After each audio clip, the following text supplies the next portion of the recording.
then I'm gonna say. Oh, there we are. I'm gonna say hello to the viewers at home. This is People's Exhibit, the only show that still believes in equal pay for robots and humans. And here is our robot fighting specialist, Ed Robot Face Hicks. Well, the question obviously is: am I a specialist in fighting against robots or for robots? Or with robots? Alongside, Possibly the mixed robot battalion. mixed, Maybe. yeah, the charge of the light robot brigade. Charge of the Amazon drones. Yeah. Amazon drones. I have a funny thing about Amazon drones when we get to Amazon drones, but we are gonna start with Kickstarter. And as we often do. yeah, this is the article you found, Ed, about all the graphs you can make. This is, I think, the quick title. All the graphs I could make about Kickstarter. This appeared on gamasutra. It's very interesting, actually. I'm gonna switch to graphs. So, a gentleman analyzed how much money was made on video game Kickstarters, starting with 1,000, I believe, what is it, 13, 12, 11, 10, 9? Yeah. Yep. So 2009 and up to the 1st of July of 2015. And Okay, so fairly recent. yeah, and this is not including Shenmue the Third. Right. And the conclusions that the said gentleman reached were, well, mainly that there's less money, which is everyone knows now, and less money overall contributed by the crowds to the funding of the crowds by the crowds. And also, interestingly enough, this is again us summarizing it. There's a bit more data in there, and you can look at the pictures as well, which are again more detailed. The mid-tier gamage fundraisers, like stuff above 10,000, or I think starting maybe at 30 or whatever, and up to 100 is the one that is shrinking the most. Okay. And it's an interesting phenomenon. So the people who were getting 10 or 1,000 or less are still the same. People who are getting 5,000, 500,000 or more are still kind of doing the same stuff. And then everyone in the middle is just getting shafted. So it's like little projects or bananas, viral, everyone getting on this Kickstarter projects are doing good and everyone else is kind of suffering. Yeah, sort of like that. So like the rest of the video game industry, basically. So, he tries to sort of think about like why this could be, and there's like people in the comments are discussing this. So it's interesting to, I mean, obviously no one really knows exactly why this is happening. One of them is a phenomena people discuss nowadays is what the Kickstarter fatigue. So people are supposedly tired of Kickstarters. It's quite nice to, sorry to interrupt, but it's quite nice to be in a position where you have an article which has just a bunch of data, and you look at it, and then discuss what you think it might mean, rather than the other way around, where you just say some shit, and then everyone has absolutely no access to any data, and it just argues nonsense. It's just refreshing. Yeah, absolutely. And this data is supposedly collected through there's like a machine way of collecting it, so it's not like human typed and whatever. Some script did it, and he said that it sometimes misses certain projects. So there could be like, if you were to run the same thing, and he gives a link to where you can do it, you may get a different result because of like some parsing issues or whatever. But this should be good enough, but not perfect. Right. So some of the reasons for the mid-tier projects sort of shrinking, it could be, for example, that people no longer believe that amount of money is enough to actually do the stuff they promised, because usually either projects are like one guy had some cash and did the thing and it could be cool, or it's like $500,000 and above because video games are expensive, and like people are, as the guy himself, as the author of the article mentions, are wising up to the game, and they now realize that you can't necessarily have like a 6-people team and make a game for $50,000. Yeah, it's the awkward thing of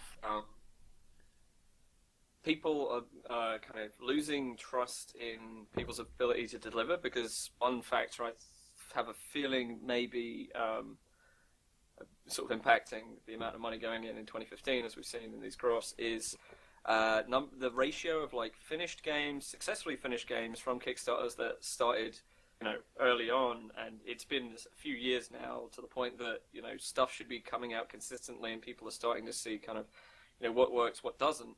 But then on the other side is how aware you are of how much a game costs, and the problem is these kind of conflict a bit. So you've got a reduction of trust because some of these ones where they have runaway success way more than they asked for end up funding just about how much they would need to make it normally good anyway. Yeah. So there's kind of a bit of a gulf between those two forces. Yeah. Another interesting thing that came out of this is that Kickstarters for mobile games are not doing very well. And they made like considerably less amount of money.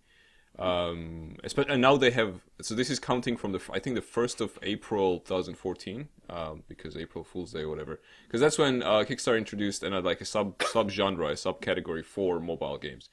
So there probably were mobile games pitched on the regular games stuff before that, but that's just when you could tease them apart easily from the rest of the data, I guess. That's right, yeah. So, right. And like where the normal video games, let's call them that, are getting money in millions, the mobile games would be getting in like 200,000 total. Right. And they are also asking for less as well. So that's one of the factors. But I believe the failure rate was higher.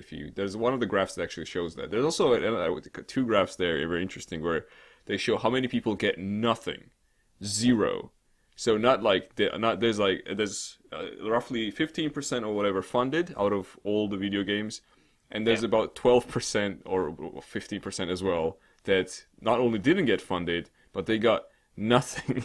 So they're just like, I'll put this up and see how it goes. Yeah. Not a single about it, sees it, believes in it. Exactly, yeah. So their mom even didn't give that. That's what the guy says. Like no one, It's pretty sad. Yeah, and it's but it's a surprising amount of people who actually have not even a single dollar being contributed to the project, which is interesting. Damn. And that's he's another thing he's talking about, where kind of the Steam. I guess it's similar to, this is not what he said. This is what I'm saying, but the Steam Greenlight thing, where people are just oh, you can just be on Steam, whoa, and everyone tries to be there. They have a piece of tissue, and they go look, game, money, and the similar thing it seems like it happened on Kickstarter. It's still happening, where people just go oh, I guess so, this guy made 50,000, or well, why don't I just put my phone on there? So yeah, and that's another factor of why I guess the devaluation of the Kickstarter or idea, I don't know. The trust in the concept of Kickstarter and the people on there. Yeah. Yeah. There's also been, I think, another article about the big indie or whatever thing, where their people are almost they call themselves indie, but they make so much money either through Kickstarter or other means that it's you kind of go yeah, but that goes back to what's pop. You don't know really what counts as indie. Yeah, the Spice Girls is pop music. Yeah, but also, are they not their own label? Anyway. So yeah, that's pretty interesting. Again, if you're watching on this YouTube, the link to the actual article is going to be in the description, so you should check it out. And we're going to move on to sadder things, which is the Street Fighter V beta not doing too well. Ed, tell us all about it. So basically, they had this plan, this is Capcom, had this plan, launching several kind of rounds of beta testing of Street Fighter V, and that happened kind of last week. The first one, which was console only, so that was PS4 only, and the idea was there'd be 3 days where anyone who had a PS4 and pre-ordered Street Fighter V would be able to play it.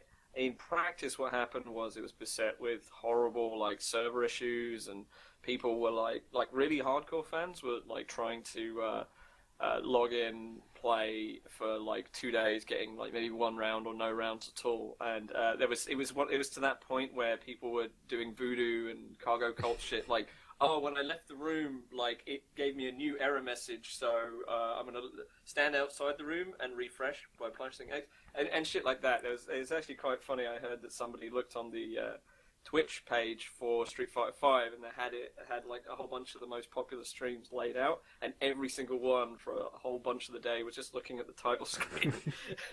It's just a series of TVs just showing the same thing. I did catch some of Maximilian's stream where he did manage to get a few games, especially on the last day, but essentially Capcom said, alright, this was fucked. we didn't have enough servers or whatever. There's some technical issues, so that didn't count as one of the beta periods, and they'll do another one soon, having fixed these issues, and everyone on consoles will get to have another go. Then the second beta, I believe, is cross-play, so PC pre-orders will be able to play, and they'll have it so that they can play with the console people as well, so we'll be testing that. Then there's a third one, I'm not sure what that one's about, maybe just much more people or something. But that's the plan. It's just sucked that it basically was a huge flop this weekend anyway. Lots and lots of people, especially right after Evo, lots and lots of people were really, really excited to play, and they could barely play at all. The one good thing that came out of it was I saw a few episodes of Excellent Adventures with Gutex, Mike Ross, and a wrestler of some name description, can't remember. Xavier. They did. Yeah, that's the one. Yeah. Xavier something.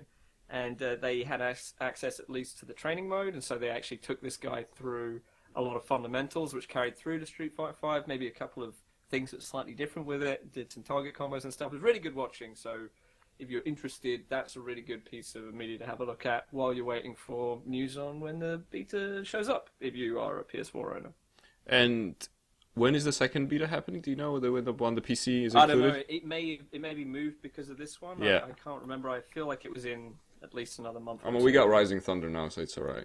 We just before the podcast both got the alpha access to Rising Thunder, so we're going to play some of that. It's going to be fucking cool. Yeah. I'm excited. Me too. Cool. Excellent. That's Street Fighter. That's Street Fighter. Something I was going to ask about the whole adventures, the Excellent Adventures things about Street Fighter. And how were they? So they had like special access to it then? Is that how it works? Because, I mean, everyone was fucked, but Mike Ross had access, right? Well, he does work for... Does he work for... He does work for Capcom and Twitch, I believe. But I think it was just that their area in California had a much higher success rate for connecting because of whatever's going on under the hood. And so you did get people who were able to get some time with it. I think at the beginning of the video they joke that they have like special privileges, but I don't They did know joke, if they do. But at the same time, if they schedule something with like famous wrestler guy, they gotta be sure. Yeah, that's what I mean. So I don't know. Yeah. That's the thing. So I'm not super certain. I don't think that kind of backdoor stuff is going on, but maybe. Who knows? Yeah. Cool. Last time we mentioned that Heart of Gaming got robbed, and now we are happy to report that they got the money. They raised the money they wanted to raise. I think probably a bit more. When I checked it, they were over 5,000, and 5,000 pounds is what they wanted. Let me have a quick look. So I'm not sure where they're at right now, but they're at 5,700, 5,723. Excellent. So almost 1,000 on top of what they wanted. It's like one of those stories where you hear it's Christmas morning and the kids wake up and all the presents have been stolen by an evil robber. And everyone in the town goes, "Oh, have one of my presents." And then they have the most presents out of all the kids in the town. Excellent. Then every other kid hates them and they get beaten up at school a lot. Yeah, exactly. You fucking idiot parent. Got robbed in Christmas, you fucking losers. I lost my fucking my scale X strings, you fucking piece of shit. Exactly. And no one tells that part of the story because that's not popular. It's so compelling. Did you say that they got robbed by an evil robber or evil robot? Let's go with robot. That's much better. Cool. All right, because this ties in with what we need to talk about later. Oh yeah. And the more it ties in, the better. Speaking of robots, but kind of, Nintendo would like to watch you sleep. It was your quality of life. Yeah, it was discovered that they filed a patent for a device that monitors your sleep and gives you sleep score. Yeah. Just going to pause there for a second, just to let that sink in. Nothing like getting rated on some passive stat of your body. Oh, nice fart! 9 out of 10. Yeah.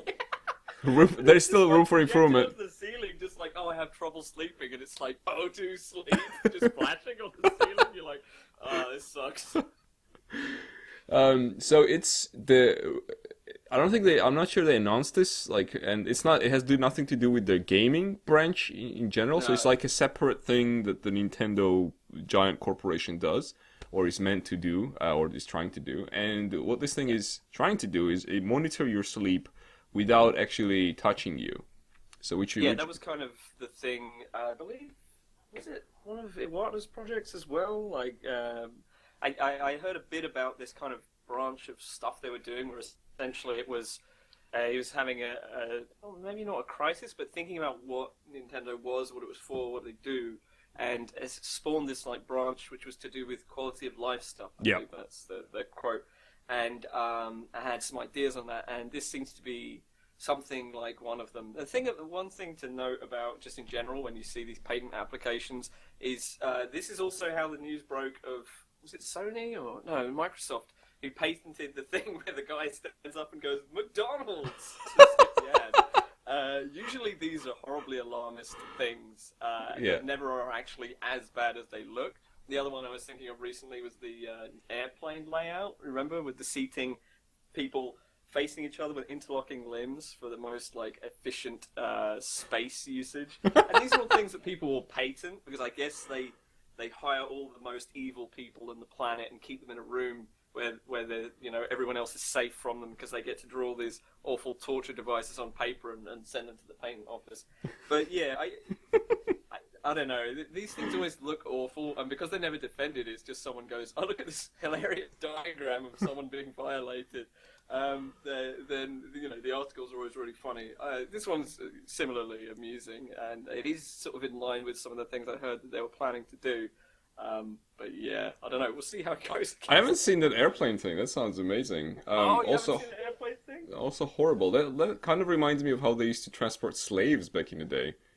I think some people noted that. Yeah, cool. Okay, at least I'm not alone in this slave notation.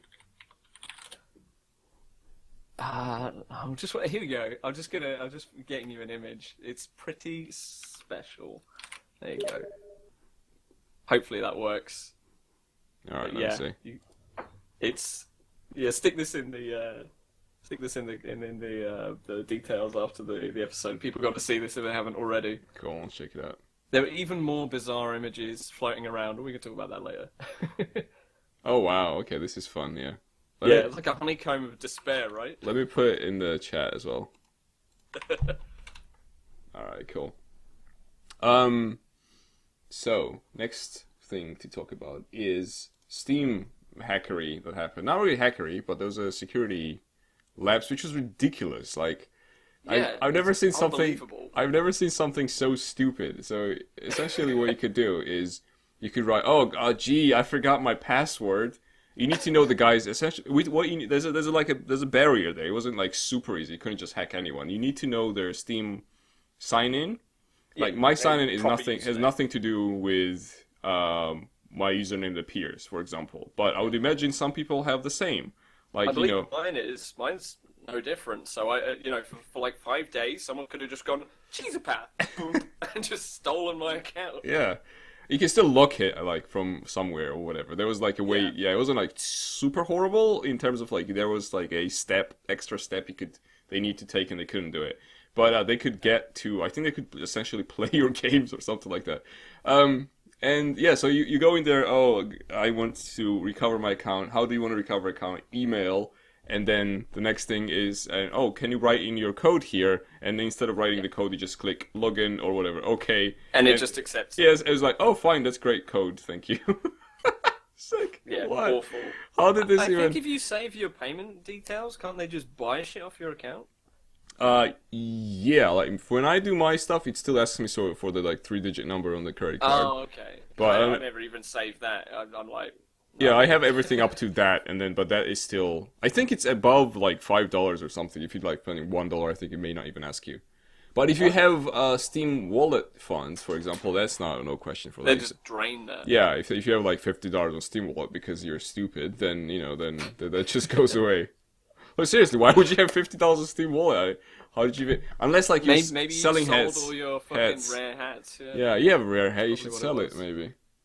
No, I'm gonna keep my rare hat. Okay, fine. Keep your rare hat. What the hell is the next? I will. Topic. Oh, I know what this is. This is the divorce between YouTube and Google Plus, which. I don't understand why it's happening. Such a good product, Google Plus, everyone loves it. Yeah, people seem to really enjoy it. It's a bit like when Reader went away. Everyone's, sheds a tear. Yeah, it's very disappointing. Well, okay, to be fair, there was good bits about Google Plus. The one that it introduced the ability to paste a link in a comment, and that was good. It should have been there without Google Plus. We have the technology, but I've heard about these hyperlinks. Yeah, exactly. They're very hyper. They're just all around the place and yelling and screaming, and that was good. But they could have just done that without Google Plus, obviously. And I assume it was a horrific failure, and now it's going away. And it's going away from YouTube, and possibly from other stuff. I don't even know what the other stuff is because I don't really use that many Google products. Yeah, it connects into everything. It's fully metastasized. Yeah, it's viral. Jesus Christ.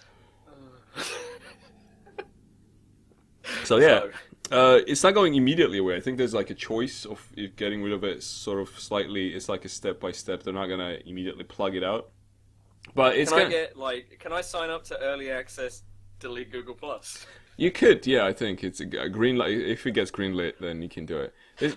This removal of Google Plus kind of reminds me of that scene in the Ender's Game when they're removing the monitor from it in the beginning of the film. The kid, remember? They just goes, and like it comes out of his brain, and it's like covered in blood. And I'm sitting there thinking like, how is he alive? Are you kidding me? They're like wires in his up his ass, and like you just pull that out. That's how human biology works. In this version, what will happen is they'll pull Google Plus out and he'll instantly ejaculate. Oh, okay, that's reassuring.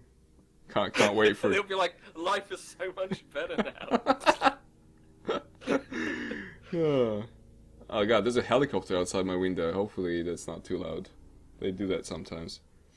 Oh yeah. In other great news. Maybe it's bringing you fiber internet. Oh, hopefully, yeah. It's got a cable attached. Yeah. We'll hover over my house for 5 minutes a day. Another great thing is going away. Ouya or ouya or whatever you want to call it. That little Android box thing that plays games. Is it going away though? Well, yes. It is being absorbed into the amorphous mass, which is Razer. Did you know that Razer had their own version of ouya? Yeah, it's called something horrible. Yeah. Well, not literally, it's something that's descriptive. What was its exact name? It was like crap TV. It was like fracking TV. I can't even remember what it was. Fossil fuel TV. Razer Forge TV? Possibly. Anyway, yeah, whatever, it was Razer Forge TV. Why would they call whatever is correct? Yeah, it's like calling it like Smitty or I don't know, like or Anvil TV or something. Like, why would you call your TV a Forge? Like, it has nothing to do with anything that you're doing. Anyway, so they bought the software bit of it, and I believe the brand as well. And everyone who used to work for ouya, hey, oi, let's call it oi. So everyone who used to work for oi is now also absorbed into the amorphous mass, which is Razer. So now everyone who worked at ouya, the worst console you could get, now works at Razer, the worst peripheral for Street Fighter you can get, yeah. the loser of Evo 2015.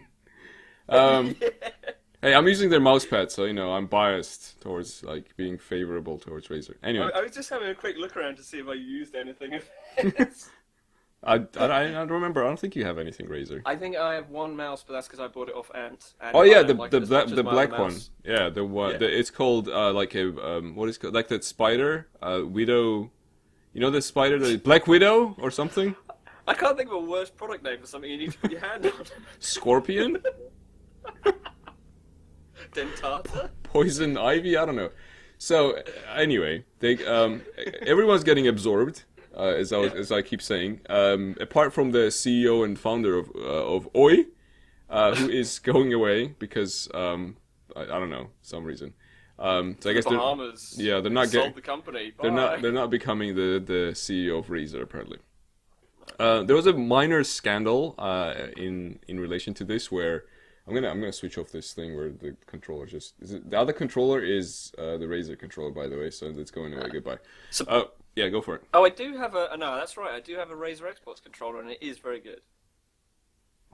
Well, I mean, until you enter Evo. So Yes, there was a minor scandal where they said that they're not gonna, or some developers reported that they're not gonna get the money that ouya offered them if they had a successful Kickstarter. There was a thing called Free the Games, horrible name, and the concept was that if you sign up for this and then get at least 50,000 in funding on Kickstarter, they will match that money. The ouya will match that money, and then, but what you give in return is that your game will be exclusive to ouya for 6 months. This happened to Duck Game and Towerfall and a couple of other really, really good multiplayer games, and they got fucked for it, kind of. Yeah, and that funding wasn't like paid to them in full immediately. I think the agreement was that they get installments of it. For example, the guy this game we discussed, the dude who made the never-ending horrible horror game. Yeah. So he was complaining that they have 25,000 left to pay him, and he was not. That deal might be dead now. Well, that was the idea, but then Razer was like, no, we'll pay. It's fine. So now it's all good. So for like a day, super shit. Yeah. So for a day, everyone was like, whoa, and then they were like, oh, okay, it's fine. Cool. That's all right, there was a funny story I didn't know at the time, but I found out as I was doing research on this that during the heyday of Free the Games or whatever, like not corresponding to the purpose title it had, there was some. Yeah, it was actually lock up the game. Yeah, it was exactly like don't free the games. There was a game called like the Eye of the Dragon or something. Like I kid you not. Actually, you know what? It sounds like a mobile game. I have it open here. It has a 54 approval rating on Steam. I can tell you that, but I don't remember the name. Well, it's better than more than half. Most things, yeah. Dungeons, the Eye of Draconis. I feel like that's a video game name we made up and put on my whiteboard as a joke. But I mean, even we couldn't do the Draconis. Like it's almost Draconis. Like that's genius. Yeah, that's like dragon, and then they had an anus, and now they have a child. The dragon had you get it. So that thing raised $54,000. So they were like, hey, oh yeah, $54,000, money, please give. But it turned out later that most of this money was paid to the Kickstarter campaign from the retirement fund of the father of the guy in charge of this project. So he basically just found some fucked up way to get 50 grand out of ouya. Yeah, and to his dad. Yeah, and then he could have instantly paid him back. Yeah, exactly. He would have just immediately paid him back and then have another 54,000. That's great. So I think they spoke about this, but the reason they spoke about this, the developer themselves spoke about this, because people were like, "Oh, how did you get all this money suddenly?" And they were like, "Well, my dad gave me. He had trust in my project." And to which ouya was like, "No." And well, to be fair though, like this is on ouya. I think they're scumbags for doing that because the original idea of them matching the money is patently absurd, and it's only highlighted by this instance. But like, there's no restrictions on who can give you money in Kickstarter, really. They changed the rules immediately, and really? Yeah, they introduced something that will okay, we're not giving to this guy because he was bad press for them. Like, guy just gamed the system, and you know what I mean. So then they're like, oh, ouya is paying the father of this guy. So they didn't, and the dude was upset, and he was like, well, I mean, all these people who have corporate support or whatever and big rich friends, they get money and they get this free the games thing. How come I don't get the free games thing? So now his game is on Steam and he has like 54 or 84 approval rating or whatever. It's a Golden There's X a big clone. difference between 54 or 84. Sorry, no, I said 48. I meant 48. Okay. 48, 54, yeah. Not 84. It's not. No, it's in the red. It's in the red. I promise. It looks a bit crap. It's a clone of. It's essentially a clone of Golden X. I mean, you've played Golden X, famous. Oh yeah. A little bit. So yeah, that happened. That definitely happened. And there was something maybe related to this. Oh no, there was a funny thing kind of about continuing about controllers. Is that PS4? Is getting PCFied. Yeah, good. Yeah. It's gonna get a mouse. I don't think did PS ever have a mouse? I think the PS2 did have mouse and keyboard peripherals. I think. So this is not actually a keyboard. It's like a chunk. Or was it 3? Chunk of keyboard. It's like half a keyboard. Basically, it's the controls that they have access to on the regular PS4 pad, and then just like how much of a keyboard would this take up, and then put it in a FPS PC layout for the left hand, pretty much. Yeah. And to that degree, it looks pretty good. It looks like it succeeds, but at the same time, it also succeeds in going, this is inadequate. It sort of demonstrates, because like you don't have function keys and stuff at the top. The thing is, as soon as you get this, you'd be like, oh, this is cool. I'll be good at it. And at that point, they're like, no, this is not customizable. This is a peripheral. Yeah. And you're like, oh, okay. It might hit a sweet spot with some games. Who knows? The mouse looks decent, just from what I can see of it. Well, it looks like a mouse. From the picture, the build quality looks good. I know that's very kind of... There's not much I can say about that, and it could be a doctored image or whatever, and it's just an intuition.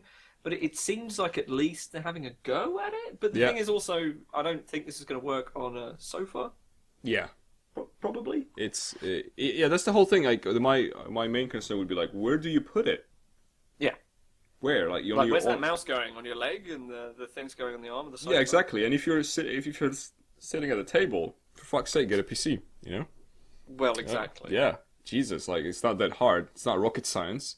But it's still, like, I think it's a step in the right direction, even though I'm like, inferior. I'm like, oh, good, please do have it. Because it could be that they end up making some very good FPSs, and then, you might get people going, oh, actually, I'm far more effective on... Because this is the thing, you're going to have the thing where it doesn't matter that it's not platform independent. You'll have games where people are actually kicking ass with a mouse and pretend keyboard versus horrible twin-stick controllers, and there's no way out. Yeah. If they release this, and it will possibly irreparably change FPS. Do you think it's a gateway drug? I think it is. I think it's marijuana. Yeah, a marijuana cigarette. He was locked up there with 3 different individuals. One of them was he jumped male. out the window thinking he could fly. And 2 of them were females. And they were smoking what they call reefers, or marijuana cigarettes. And speaking of cannabis, speaking of marijuana, I hear Windows 10 is whack. Tell me about it, Ed. What do you know about Windows 10? Well, I learned a lot about Windows 10. You know how I learned a lot about Windows 10? I was on Twitter, and I follow famous people. There's a big mistake, my fault, but every one of those fuckers is like, stop the press. I'm installing Windows 10. I'm like, okay. Let's see what other people are saying. Oh, Windows 10 installs are 50%. I wonder if it'll be good. Okay. What else is happening today? Is anything happening? American cops have murdered another 10 trans people. Oh, more people are installing Windows 10. Excellent. Okay. Fuck me. Like, the one actual piece of news that came out about it was that there is a weird security thing. It's not like a security hole, but it's like a security preference that's making people uncomfortable, which is basically sharing Wi-Fi passwords quite eagerly with your contacts if you don't change this away from a default, and things like LinkedIn, things that make you kind of uncomfortable about exactly what's being shared. Yeah. But not necessarily broken yet. I haven't heard of any weird zero-day bugs. I think it's sending some like sensitive information, potentially sensitive information, to some cloud shit by default. Which was a problem. So and most of the stuff you can turn off, but it's like you have to be like, all right, okay, and you turn all this shit off, and it's like fine. But I mean, it is a more human way to do. Right? It's a more human way to do, and there is nothing we can do about this. It's just a more human way to do. Yeah. At least so far, there haven't been any like, this is horribly busted. It wasn't, the Street Fighter beta, basically. It like, as far as I can tell, people are saying it's definitely better than 8 in terms of how it looks and how you interact with it.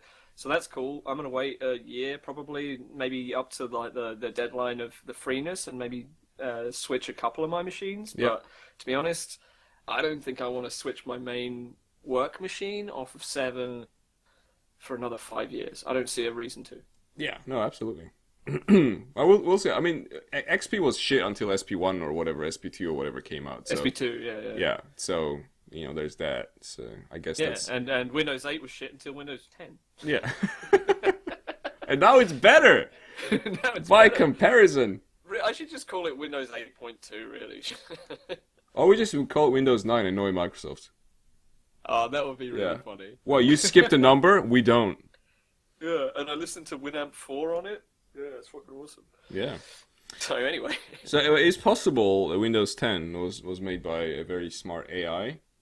And this is something that a lot of people find concerning. It's having very smart AI. Especially smart people don't like having smart AI around, apparently. So they feel threatened by it. They feel threatened, especially if they're armed. So if it's a smart AI, and if you're a smart person, is a smart AI and has a gun, then they find trouble with this. So this materialized this week with, famously Stephen Hawking and Elon Musk writing an open letter to people of the world. I'm not sure that it's like governments of the world, UN. It doesn't actually say. It's just a letter to the Guardian, I think.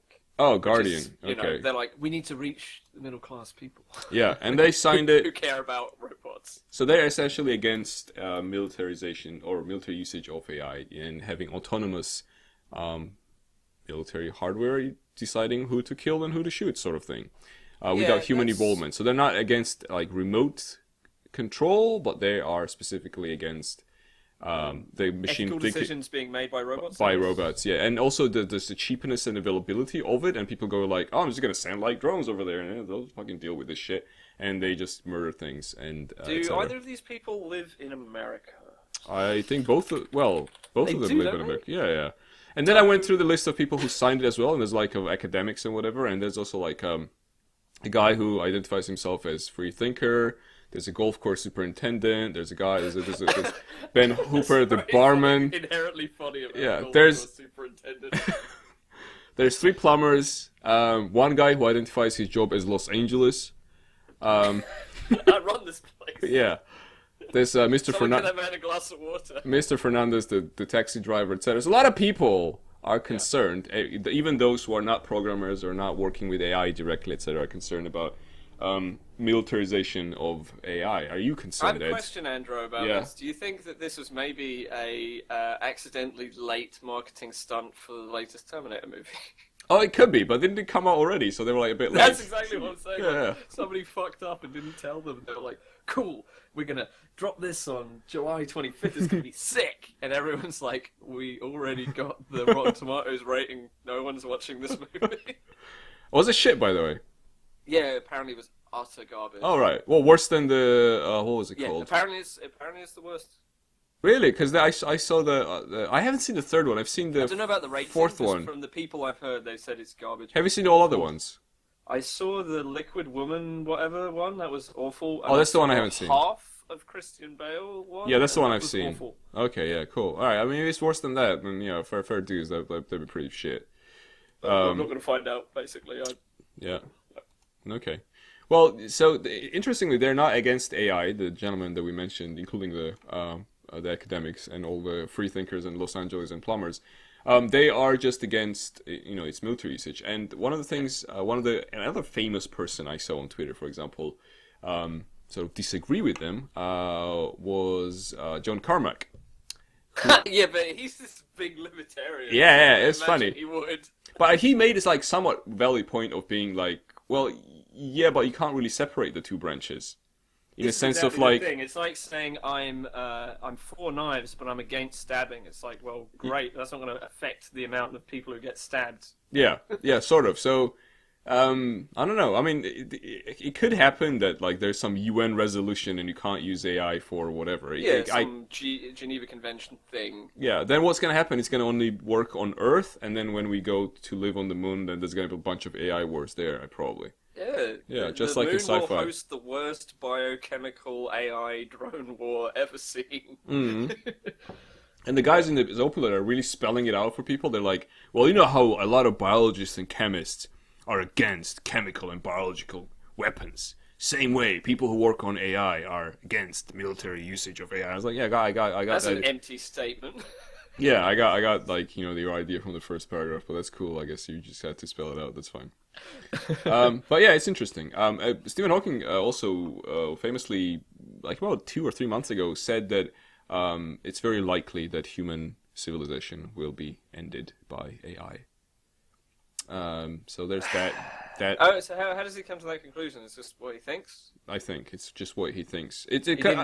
He's Sorry, fumbling for relevancy after he failed with the universal formula that he was trying to, the formula of everything that he was trying to get, and then didn't That's work okay. out. There was a movie about him. Yeah, fair enough. Yeah, not that many people get them. I mean, he's pretty relevant. He guests on Futurama quite a bit. Yeah, he did a Reddit Ask Me Anything thing recently. Okay. Yeah, so he's out there. Yeah, Reddit's somewhere you can go if you want. Fuck. Yeah, I mean, people go there. People. Continuing the AI theme, drones, and namely Amazon drones. Yeah. Yeah.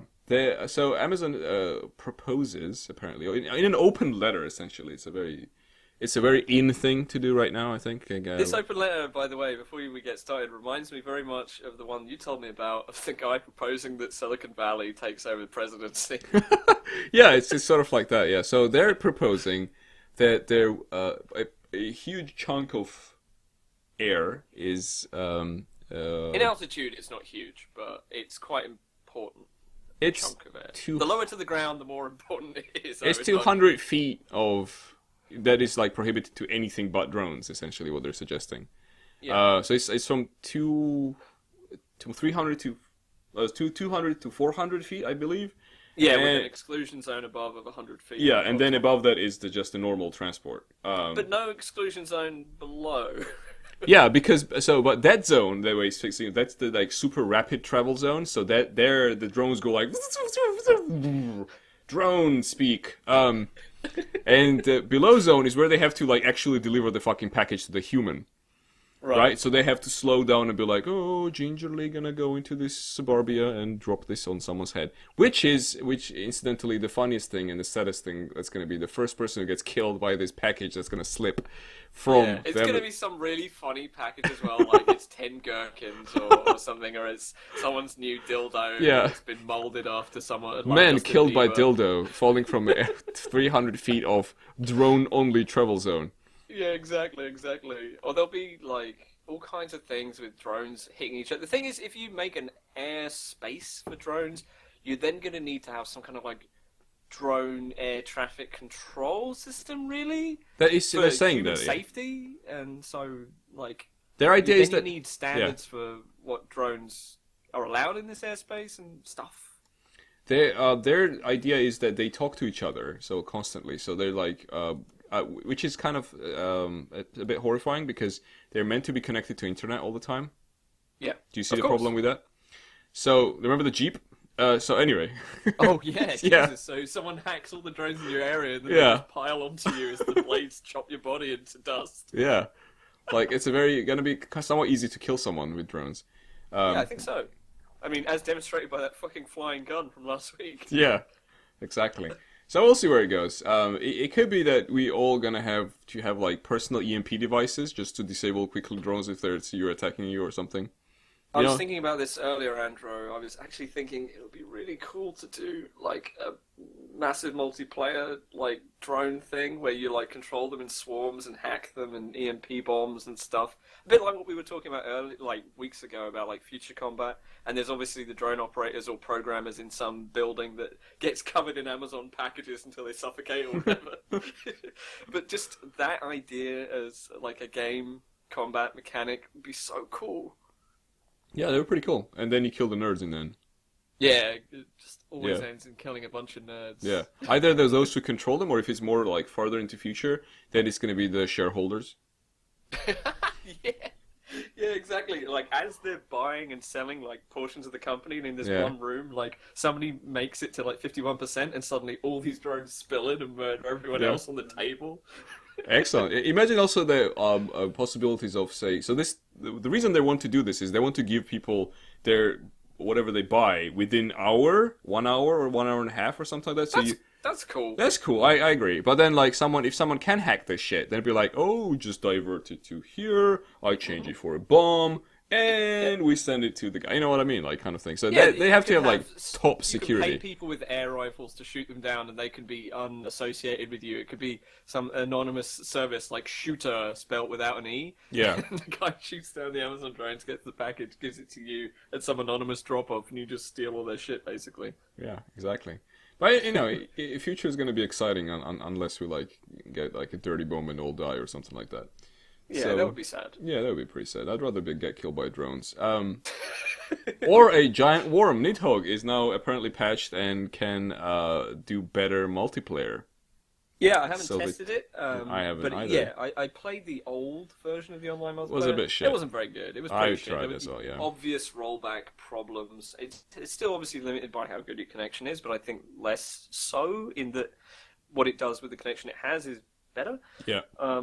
It's a shame that it wasn't this good at launch because I think even though this is going to be patched and there'll be a little bump from this news, ultimately it's not going to have a persistent online community. And it's not really designed even content-wise to do that. You'd want more maps and online ranking. I mean, there is a ranking, but I think it's just speed at single player or something like that.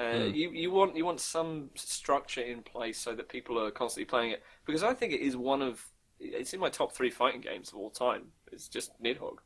So what are the other 2 games, Ed? Well, let me think. Tekken 3.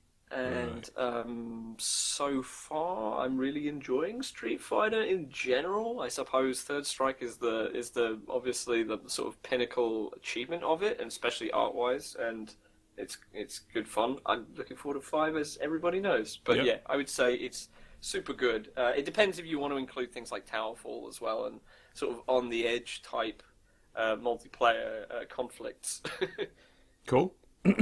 Yes, I think it's very good for party games. It's very good for presence, like when people are there and shouting at each other, as opposed to everyone just... It was built for that, really. Like, it's even got that local tournament thing. It's like the tournament's built into it for local. Exactly, yeah. So they knew what they were about, but they could have been more, I think. Yep, exactly. In other video game news, Titanfall is going free to play in Asia only. Titanfall, interestingly, is one of those cases where it's very well reviewed. Everyone's very happy about it. They like the development. They go like, "Oh, wow, that's pretty cool for a AAA, FPS, whatever." And then no one really plays it. Yeah. So it's one of those critically acclaimed, not very popular games, and I think they've been sort of suffering for that a little bit. I've heard people having trouble like a month after it launched of finding like matches. A full game. Yeah, fast enough. And when they say Asia, it's not just China. It's actually like pretty much everything just the whole around. Yeah. I mean, Japan is included. Usually they don't include Japan. Japan goes like Asia and Japan. It becomes its own Europe-like region. Yeah, exactly. But this time around, this is going to be free in Japan as well. So I wonder if this is something that they're moving like a testing ground, and they're going to do the same thing in Europe. I don't know. But easier to do. That's a really cool idea. Yeah, it's easier to do it in Asia because I don't think anyone fucking bought this game in Asia. So no one's going to be like, "Whoa, I paid for it." But what if they That's true. Yeah, if they do free play here, everyone's going to be like, "Well, I paid for it," and then they're going to be like, yeah, but you're not playing it." They're like, but I might. It's kind of like Destiny in that regard. Exactly. Well, one thing I think about it is it's kind of a good fit for it because it's this huge market that's opening up, especially what with the like ban on consoles like generally lifted in China now. I think in some places it had already been lifted, but now supposedly it's going to be everywhere. But also they haven't got much to lose because all the money they would have made on the game, they've made on the game kind of thing. And so they can take this thing that's already built, make a couple of changes so that it works in a free-to-play kind of environment, and then just put it out there. And if it fails, all right, great, fine, whatever. We tried, do something else. Yep. But if it succeeds, they will fucking make their money back. I think it's a really, really good idea, just from the sound of it, at least. Yep, absolutely. In other news, very sad news, a lot of people are going to be disappointed about this. Fallout 4 is not going to launch with modding tools support. So all those people... It's going to have them eventually. Yeah, in 2016. So all the people who wanted to immediately put on giant dicks on everything in Fallout 4 will have to wait till next year. So our condolences. Yeah. and we understand. Is there actually a date on when they're going to do it? Because I thought they were just like there it's isn't going to be at launch. They first said like okay. a long time, and then they said probably 2016. So. Oh, they actually gave a year. Yeah, I mean, actually, it makes sense though. 2016, that's reasonable because it's coming out in November, isn't it? I think so. Yeah. So it's like in couple of months. Yeah, couple of months. That's reasonable. Yeah, they were initially gonna do it, and then I think they don't have time. They said they're not managing it, and that's not the only thing they're not managing. They're also not managing to make enough Pip Boys, Pip Boys, which is this punishment contraption that you get attached to your wrist if you are a naughty boy. It looks so horrible. Yeah, it does. It looks like the shit. So this is, in case of those of you who are not initiated, this is a plastic coffin for your phone. It's nothing else. It's a coffin for your phone. That in a phone you're just running an app that is like an accompanying whatever it's called. What is it called when you have a companion app? There you go. It's a companion app to Fallout 4. And with a I think a plastic that is worth £150 and probably a bit cheaper in America as usual. And they ran out. They sold so much that they actually no one actually has this. They pre-ordered everything they had. So people pre-ordered every last bit of this they can potentially produce for the launch of the game. And they went to the good people of China who were making this for them, and they were like, please, can you juice us out a bit more? And they're like, no, I mean, we have other clients too. And they're not making it for them. So that's it. If you didn't pre-order this, I'm sorry, but you will not be punished by having this on your wrist. Probably they'll make more, surely. Just not immediately. That's what I would have thought. Because, I mean, if people really want them, they can make money from them. The thing is, something like... Oh, go for it. Yeah, I was going to say the thing is that as soon as people actually start wearing them, there's going to be less pre-orders. But, less orders, sorry, because they'll be like, oh yeah, no, it is shit. Yeah, you were right. You're right, Mom, it is shit. yeah, I'll pay you back. Yeah. So, yeah, you were going to say... one thing I was thinking about, one of the quotes from the article is about their interaction with the manufacturers in China and how they were like, listen, we can't actually make more of these. And what I thought about that is probably the people making these have way more customers who have more consistent work. Whereas the thing is like, who's the... Bethesda asking for some product to get made. It seems like a really random one-off thing, especially this size. And so I think the people who are working with them at the manufacturers are going, this is a lot of money, fine, but this is just a one-off customer. I can tell them, listen, this is as many as you're getting, because these other people who are making USB memory sticks every month are a much more consistent source of money. Yeah, exactly. I need to just tell these fucking idiots to go away. Yeah, you don't want to tell them to fuck off. Yeah, exactly. Sweatshop workers fucking soldering these memory sticks. Yeah. So I think that's probably the case with that. I'm pretty sure. They didn't actually put it that way, but I'm pretty sure that's what exactly happened. Yeah, that's what I think's going on. Yeah. And the only other thing I would say about this entire thing is I'm looking at this image of this big man's hairy arm with this awful plastic thing stuck to it. It reminds me of a time in my childhood where I was sat next to the new kid at school, this dude called Anthony. We ended up being friends. But one of the things he did, which is one of the most awful things that ever happened to me as a person, was he used to wear this watch all the time, and he would wear it, never take it off. I think it may have been waterproof, and he might even shower with it. And then one day he takes the watch off, and he goes, Ed, smell this, and holds his wrist up to me. And I was like, oh, I don't know, I was like 5 or 6, so I was like, all right. And I almost instantly vomited. It was the most disgusting smell I'd ever smelled. And I had a full nose full of it, right in my face. Oh, God. And when I look at this thing on this grown man's hairy arm, you're vomiting. I'm reminded immediately of that experience. So much opportunity for smelling after that thing comes out. So many odors, Yeah. Yeah. Let's wash it down with some zombies. Resident Evil 2 wants to be once more. As if to reanimate itself? Bring itself back to life? So the thing about Resident Evil series is it's pretty established. It's one of those ones that... It's Capcom, isn't it? Yeah. Yeah. It's one of those ones that actually makes them money. There's not a super huge amount. Actually, there's a few things that do make them a bunch of money, but this is one of them anyway. And there have been lots of remakes, especially the first game. Resi 4 was a very big success, and it's actually a huge franchise at this point. But one thing that kind of stood out for a very long time was Resident Evil 2, which actually was a very good game in the series, for the series, depending on, whether you like it or not. I somewhat enjoy Resident Evil, even though it's stupid, especially the films. Are stupid, I don't enjoy them. But Resident Evil 2 is very good, and all these other things getting remade, and it kind of stuck out as this thing that didn't get one, and a lot of people I know who do enjoy Resident Evil, like, calling out for it. And it's the thing is that one thing I feel about Capcom, business-wise, is they're horribly tone-deaf. They're so lucky to have, like, lots of really good properties, but seem to have no real idea of what each one's value is sometimes with their decisions. And the idea of not having this remade by now is one of those things. But it is the year of dreams coming true, so it doesn't surprise me at all that they're basically saying, oh yeah, we could do a RE2 HD edition, whatever. But I think the decision's already been made. Yeah, I think so. Now they're saying, here's our marketing campaign. Fill in this straw poll about whether or not we should fucking remake this or not. Like, yeah, what's exactly. happening? Yeah, exactly. I don't think anyone makes like decisions like that. But yeah, it's already made. Imagine putting that out like officially and then just not doing it. What Yeah. a fucking arsehole. Imagine if they were to actually do that, and then the board of directors going like, "What the fuck did you just do?" Like asking like customers what they want. Are you kidding me? Yeah, that's terrible. Yeah, Why you're would meant you to do be a that? drone. What are you doing?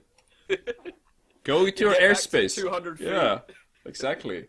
What are you doing down on Earth, dickhead? So yeah, that's pretty much what I had to say about that. Yeah, me too. We also had that thing about what's his face, the magician guy. Do you want to say anything about that? I don't actually know what to, because there was a huge interview on Eurogamer about with. You talking about Randy Pitchford? With Randy, the magician. He used to be a magician before he was a game designer really? or whatever. Yeah, he was a legit like money making magician, like in somewhere. Jesus Christ, this makes a lot of things make a lot more sense. Right? Actually. Yeah. He's essentially, his nickname should be "I can neither confirm nor deny." I can make this good game disappear. I can become a shit game. This intellectual property turn into shit. So Randy Pitchford is the Gearbox boss, basically, isn't he? CEO, I think. Yeah. Right, and obviously they preside over a couple of properties, in particular Borderlands, which make a ton of money, and a lot of people like them for some reason. Fools. And yeah, I think Borderlands is utter shit personally, yeah. but It's poo-poo. there you go. And they also, I believe, they picked up Duke Nukem. Remember when everyone was like, Duke Nukem will never come out? They did, and they said, we would like to outsource this. Remember the Colonial Marines? So Duke Nukem slithered out of their puckering anus, and people at least enjoyed the novelty of this thing coming out. It was like the year that dreams didn't come true. It was the year that nightmares came true. Yeah. And instead, so then after that, they picked up Colonial Marines, which I believe had been kicked around a few studios. Like, it was another one of those like development hell kind of things, I think. Yeah. And then that slithered out of them as well, but it was so different to the previews and offensively broken that they even had on their hands for a time a class action lawsuit. They did, yeah. Which they beat. Yeah. So they actually won out, probably because it was too ephemeral to really rule on how shit a game is in a court of law. Yeah, I think so. So it didn't really, it never stuck. And then he did an interview with Eurogamer, which is a big old interview. We'll stick a link as well. You can have a little look. But it's sort of just reading it. It just seems like him gloating almost that he's not on the hook for it. Yeah. And there's some really direct questions like, this didn't look as good as the previews and stuff. And he's going, what specifically he's kind of sea lioning himself. Oh yeah, absolutely. He's going around. He's saying stuff like, "Well, I mean, I love all the projects I work on." Oh, that was the most disgusting part. He was like, Yeah. "You ask a parent to say which of their kids is the favorite." Yeah. It's like, no, the kids don't have a fucking like a sale value. Kids They are don't not have- working. Yeah. The kid doesn't get told in the quarter two he made 500,000 units. Like, Kids don't this get is not pre-ordered a comparison. 120,000. Yeah, units exactly. And I've seen people playing that game. I've seen some footage of that being played, and it was broken as fuck. The Yeah. AI and the pathing is terrible. It was an insult to aliens, and I've seen Alien versus Predator. I've seen Alien 3. And they the best ending ever. But yeah, other than that, like if that was Alien 3 was just the ending of the movie, it would be great. But yeah, exactly. Yeah. grind. Cranky. But he was such an unlikable character in the interview. He was like, "Oh my god, guy, like, what, does anyone love you?" He just dodged every fucking question imaginable. The guy did get him to say things, some of the things that he wanted him to say. Like I read about, I think, like 80% of the intro. I haven't actually finished it, but he did like tweeze out some of the stuff, and he went like, "Yeah, I understand that everyone thought he was shit." Like, he did say that stuff, so it was like, it was a bit of a relief that he was like, okay, he didn't manage to completely just sandbag and not admit to any wrongdoing, sort of, and then he started blaming on the publishers as well. And then he was like, "Oh, you're blaming on the publishers?" And the guy was like, "No." Why would you say that? Yeah, why would you say that?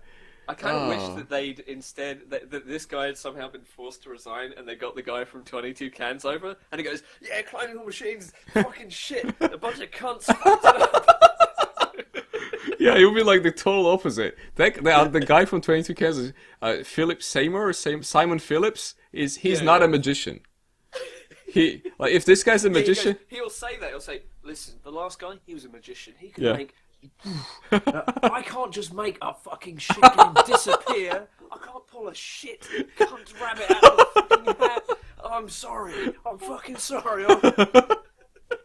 Yeah, it's like magician versus the cab driver from London. Oh dear. Yeah.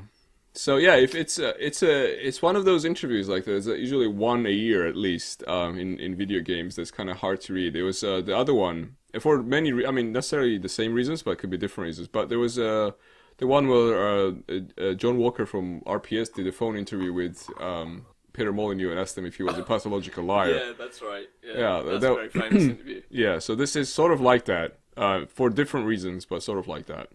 Yeah. So if you are into pain, please check it out. Oh, yeah. Anything else you want to add to this amazing program we just had, Ed? The entire program? Is in any other news that you want to share with the world, the children of the world? So there's, I think, as far as I can tell, there's only two little bits that we haven't touched on yet. One was Dan, maker of Swindle. What was his surname? Dan something? Danovich. Damn. Ben there, done, then that is the game that he got That's the famous one. with. Yeah. Yeah. So it's just a little post about sort of his experiences releasing a big game that's rated very highly, and ways to alleviate stress or make it more streamlined when you are a YouTuber, streamer, etc. People like us, I guess, who cover games that are being released or whatever, and how to do it.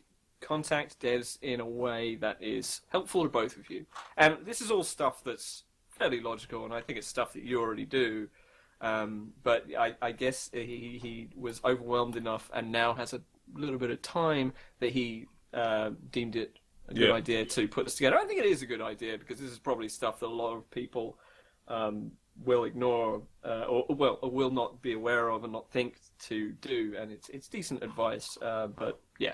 more for others than us, I think. It's stuff that like there's like a couple of sources that are essentially disseminating this sort of similar stuff.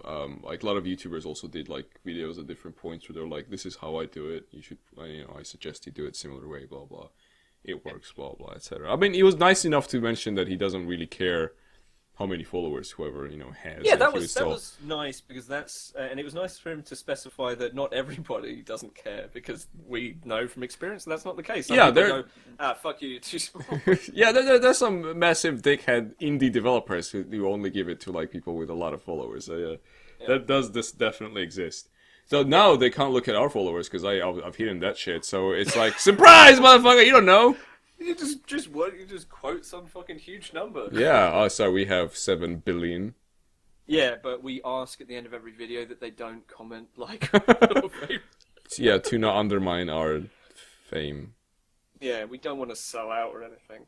Yeah. So that's pretty much what I have to say about that. That was an interesting read, and worth bearing in mind if any of you watching are thinking of doing this kind of thing, already do this kind of thing. It was funny as well, just seeing what he said about the amount of people claiming to be famous YouTubers in order to get like free codes for the game, which is a huge problem. It's apparently a pandemic, yeah. Yeah, absolutely. So yeah, that's pretty much that. And then the only other topic that I can see that we haven't covered is just a minor thing, a kind of update on something we talked about last week, was the study about losers in games being generally the worst offenders in terms of being kind of horrible sexists. Loser. And this is something that was done by Rebecca Watson, who's one of the few atheists on the internet I can kind of stand to watch. Me and Andrew both ourselves are atheists, but I generally find that I'm a card-carrying atheist. Exactly. Yeah. Most of the people I find that I see making videos about atheism on the internet, also white guys with beards wearing fedoras, generally have awful views in other areas, so I always like to have that nice cross-section of kind of feminism and atheism. Anyway, Rebecca Watson... This is my card. It's my card. Feminist atheist, but the text gets smaller and smaller. So one good thing about the stuff that Rebecca Watson produces is that she's a pretty decent skeptic, and so she takes this article, which she generally kind of would agree with, and goes, all right, well, what's the deal here, and breaks it down and says it may not necessarily conclude the things that it claims to conclude, or news outlets take away from it. Yeah. It's worth looking at a bit more, and it's worth studying more. It's not that it's horribly misleading or anything, but it's kind of incomplete, and you can't just take it and draw the conclusions that everyone seems to be drawing from it. Yeah. So yeah, it's just nice to have someone take the time and break this apart. And I thought it'd be worth putting a link to anyway for anyone who's interested. The one thing I found interesting there as well is that which like people didn't report this when they reported about the thing, is how exactly they conducted the experiment, and there was actually no girl players there. They were playing a voice recording, of like someone going like, "Oh, good game," and it was like that scene in True Lies where he's got the tape recorder and he's making his wife dance for him. Do you remember that? Have you seen it? No, what is that? So this is this Arnie movie, True Lies, and there's a bit where... Oh, I haven't seen True Lies, no. It's actually like a pretty good film, actually, but is it Demi Moore? Somebody, anyway, he's... So Arnie's in the shadows, and he's some kind of spy, and for some reason his wife's got caught up in this plot, and she doesn't know it's him, and he's got this tape recorder with, like, some guy's, like, prompts recorded on it, and he keeps like rewinding and hitting play, and he hits play and he goes, "Dance sexy," and then she starts dancing, and then he's like rewind and he's like play and he goes, "Dance more sexy." It's a really funny scene. You should check it out. I think now that you mentioned it, I think I have seen it. Is that, and then they have to run away, both of them together, right? And they're like killing people together. So. There's a bit where she drops an Uzi down some stairs and kills everybody. Yeah. I've seen it. Yeah, I know what it is. I didn't remember it was True Lies, but yeah. What a great note to end the episode on. Yeah. Aaron's wife dancing while Uzi drops down the stairs. I hope sexy. That very sexy. I hope you guys found this episode very sexy. And if you're watching it on YouTube, please press the relevant buttons. We go live every Thursday at 10. Roughly 10. Well, roughly 10 p.m. BST. It's been getting rougher and rougher because Canberra's been in this kind of economic situation. The drones, the AI. the drones guns. have been stealing my minutes. Heck, yeah. I mean, why do you think they want this? It was an inside drone job. Bye. Drone fuel can't melt steel beams. Right? Goodbye. Once more, we did it. Yeah. We did it. No one That was believed good. it, but